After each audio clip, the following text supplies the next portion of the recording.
épées. Charlotte, les épées. Il y a de nombreux personnages d'épéistes qui traversent vos romans.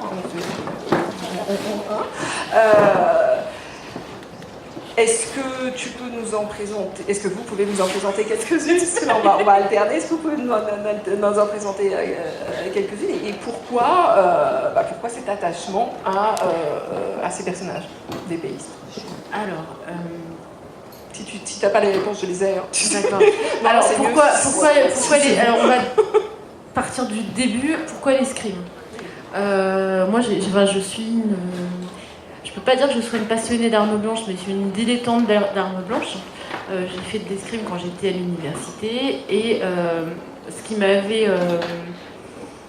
vraiment plu à l'époque, c'est que c'était le code d'honneur. C'était tout ce qui était respect de l'adversaire, c'était ce qui était vraiment lié au fait qu'on se bat, mais on se tue avec beaucoup d'élégance, voire c'est juste à la première touche.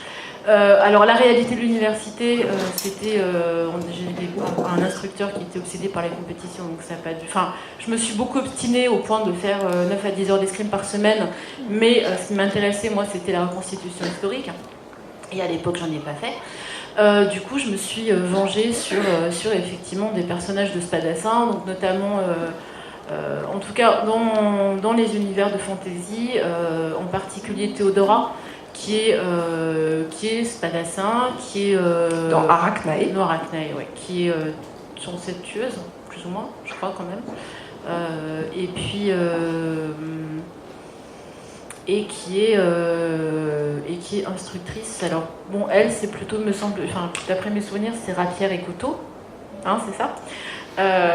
Voilà, alors j'ai découvert il n'y a pas très longtemps ce qu'on appelle les AMHE, donc qui sont des arts médiévaux historiques. C'est surtout vraiment des recherches en live, on va dire. Je me suis rendu compte qu'effectivement le couteau c'était mon truc, et que ça permettait d'assassiner les gens de manière assez rapide. Donc voilà, j'ai des personnages aussi de Spadassin dans des romans historiques.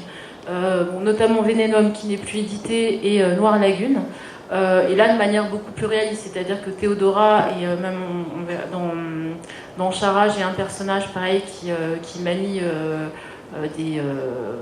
des longues dagues, mais c'est pas du tout réaliste. En revanche, dans mes romans historiques, quand on manie une rapière, c'est pour tuer de la manière la plus efficace possible, et surtout éviter d'être blessé. Donc il y a vraiment dans mes romans, je pense, deux approches totalement différentes de l'escrime. Une approche, je dirais, romanesque, et puis une approche beaucoup plus réaliste et beaucoup plus sale. Voilà.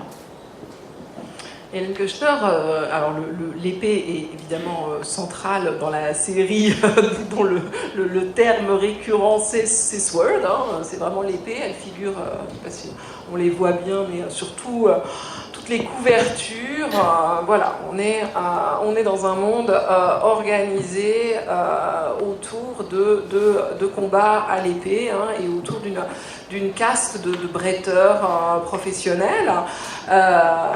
Et voilà, même question, pourquoi ce choix, donc pas de poète comme Thomas le Rimeur, mais de Saint-Vière, un épéiste, dans le seul volume qui nous soit parvenu, c'est lui qui est au centre de l'intrigue.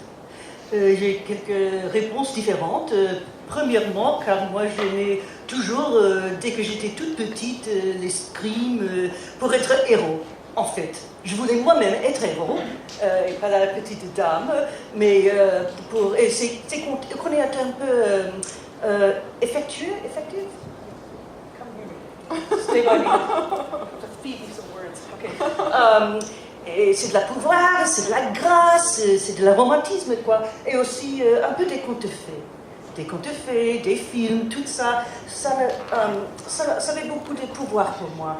Et en fait, c'est ce qu'on aime partout quand on est toute petite. C'est comme ça. Alors, c'est pour ça que je m'intéresse un peu à l'escrime et aux épées. Et puis, après ça, quand j'écris Sword Point à la fin de... Non. là, à la pointe de l'épée. J'étais très jeune et j'habitais à New York aux années 80. Et c'était dangereux où j'habitais, vraiment dangereux. Toute New York était dangereux, il y avait beaucoup de crimes. Maintenant, c'est pas comme ça du tout. Mais si vous vous souvenez, ou peut-être pas, je peux vous raconter des histoires. C'était dangereux, aller dans la rue quand il faisait noir, quoi. Et je rêvais vraiment de quelqu'un qui me sauver pour que je pourrais, spécialement comme femme, marcher dans les rues sans crainte. C'est bon? Ok. Alors c'est pour ça que j'ai inventé Saint-Vière.